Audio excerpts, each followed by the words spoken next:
called I'll just put this on. Tell this story. Go on. One of the funny things, I trained as a health worker, and but one of the things about being a health worker is you have to take observations. You have to listen to their heartbeat. You have to listen to the respiration. Take their pulse, and I.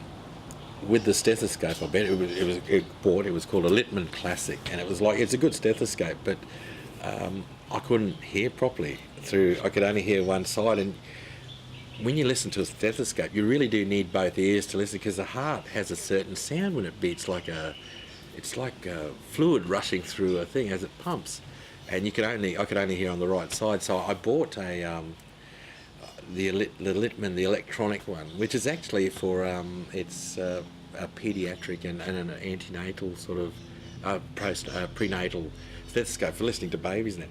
But I use that for a while. They used to laugh because it's not like a normal stethoscope. It's got like this little box which feeds the sound through and amplifies it and that. And I had to use that, and all the other health workers used to laugh at the time. But I was always very conscious of, when I do my obs, I had to be that I heard them, and sometimes during our training that they said, "Oh, he's very thorough," which I think at the time was a way of saying that he takes his time when he does it. But it was the fact that I was too scared of, even though it was only practical, it was only training. I was just too scared of messing it up, because as a health worker you have a responsibility.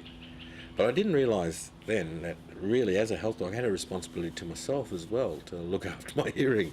And while being a health worker, I should have accessed those specialists while I was there. But it was one of those things, one of those jobs where you just don't realise how important hearing is. And whether it be as a traffic controller, or as a garbage truck driver, or as a health worker, hearing is so important.